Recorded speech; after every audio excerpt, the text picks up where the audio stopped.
क्या 8 साल बाद चाचा भतीजे में सब कुछ ठीक नहीं है? क्या बदायूं सीट अखिलेश और शिवपाल में कलह कराएगी? क्या अखिलेश की फैमिली में फिर दरार बढ़ रही है? क्या बेटे के लिए भतीजे से अलग हो जाएंगे शिवपाल? क्या टिकट का बवाल 24 में अखिलेश पर भारी पड़ेगा? ये वो सवाल हैं जिनका जवाब न तो अखिलेश यादव दे रहे हैं और ना ही शिवपाल यादव।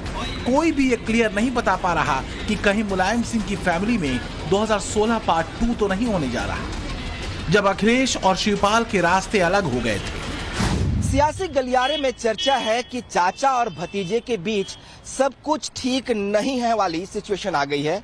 इसीलिए 20 फरवरी को टिकट फाइनल होने के बाद आज तक शिवपाल यादव बदायूं नहीं गए। इस दौरान वो जसवंत नगर गए, इटावा भी गए, लेकिन उनकी कार बदायूं की ओर नहीं घूमी। सूत्रों का तो ये भी कहना है कि शिवपाल यादव बदायूं से चुनाव लड़ना ही नहीं चाहते, इसीलिए उन्होंने वहां से दूरी बना ली है।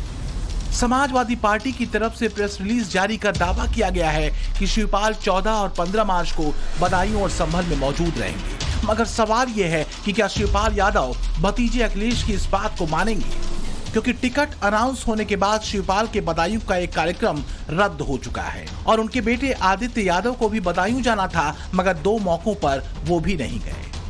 अखिलेश यादव ने जो पीडीए बनाया है वो पीडीए नहीं है, वो परिवार डिम्पल और अखिलेश यादव की पार्टी है और चुनाव लड़ने वाली पार्टी है। इसमें शिवपाल जी गायब है और हमें लगता है कि कहीं न कहीं शिवपाल जी को एहसास हो गया है। पहले भी एहसास हुआ था, उन्होंने अलग हटके एक नई पार्टी बनाई थी। दोनों लोगों में क्या बात हुई, शिवपाल जी गए और हम सब पहले भी कहते रहे हैं कि अखिलेश जी की बातों पर भरोसा मत करिए, निश्चित रूप से आपको आज नहीं कल धोखा मिलेगा।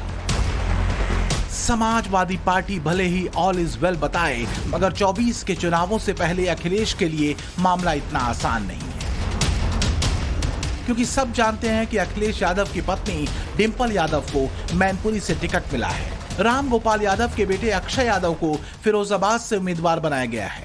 धर्मेंद्र यादव फिलहाल आजमगढ़ के चुनाव प्रभारी हैं, मगर उन्हें भी टिकट मिलने के चांस हैं।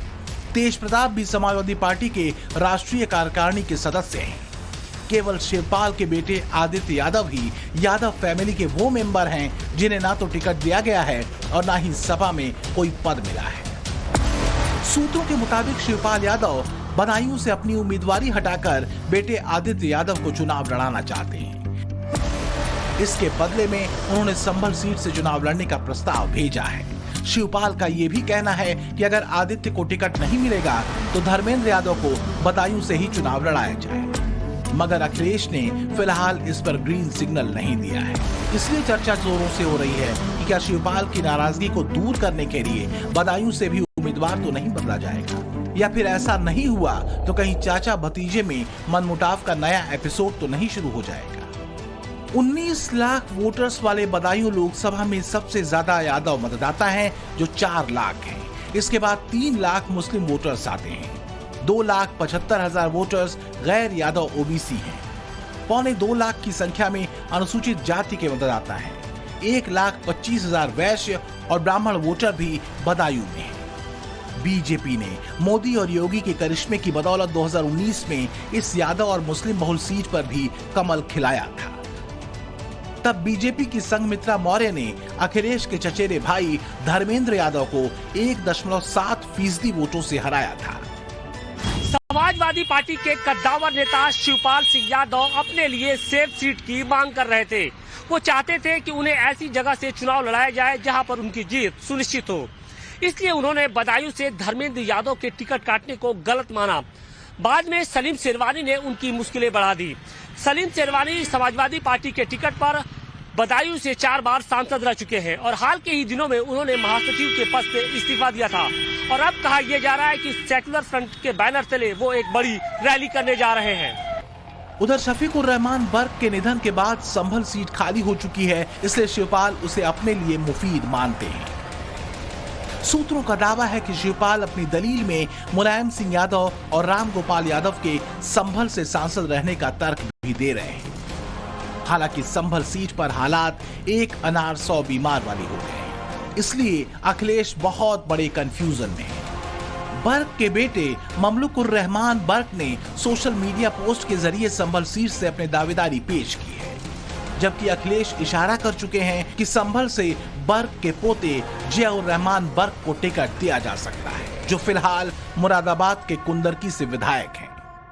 हमें उम्मीद है ये परिवार जो राजनीतिक विरासत बर्क साहब देके गए उसको लेकर के जाएंगे, उसको और संभालेंगे और सजोएंगे और इस विरासत को आगे ले जाने का काम करेंगे। पार्टी उनके परिवार के पक्ष में है और आने वाले समय में फैसला भी लेंगे। पार्टी जो भी मेरी आवाम ने इजहार किया है, इंशाअल्लाह ताला मैं समाजवादी पार्टी के राष्ट्रीय अध्यक्ष माननीय राष्ट्रीय अध्यक्ष अखिलेश यादव जी से बात करके उनकी बात को वहां पर रखूंगा।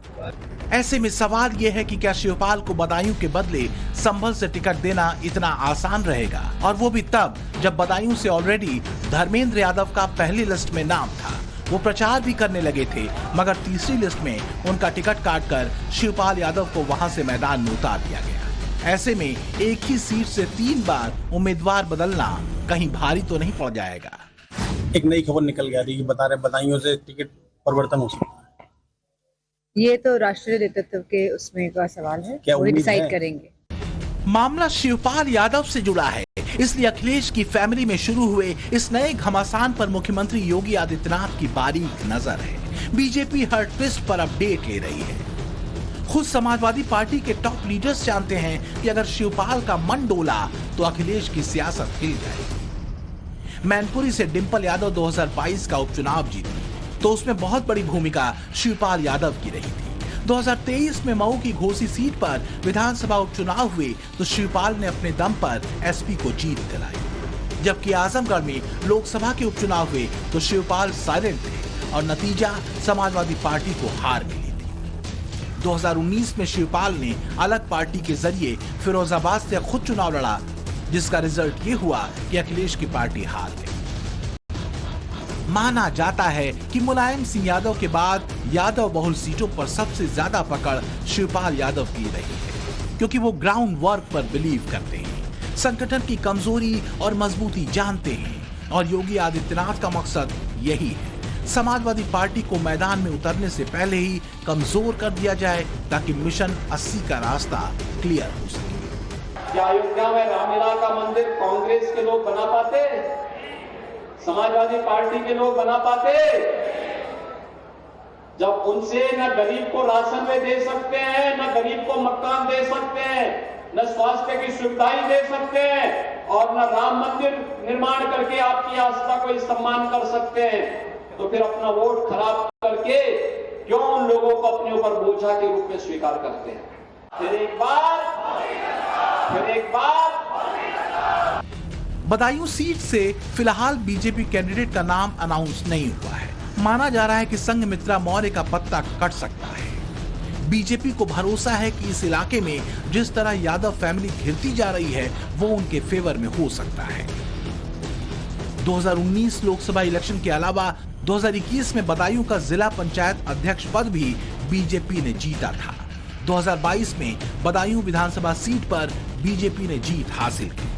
2023 में नगर पालिका का इलेक्शन जीतने वाली फातिमा के पति आबिद रजा ने बगावत कर दी है। मुख्यमंत्री योगी आदित्यनाथ 27 जनवरी को बदायूं का दौरा कर चुके हैं। तब उन्होंने यूपी को लेकर अपने विजन को सामने रखा था, जबकि अखिलेश यादव कई महीनों से बदायूं से दूरी बनाए हुए हैं। यानी कुल मिलाकर बदायूं के जरिए चाचा भतीजे के बीच एक नया घमासान शुरू हो गया है। सोशल मीडिया पर यह भी चर्चा है कि अखिलेश शिवपाल यादव को बदायूं से चुनाव लड़ाकर उनके पॉलिटिकल करियर पर विराम लगाना चाहते हैं। ब्यूरो रिपोर्ट, टाइम्स नाउ, नव भारत।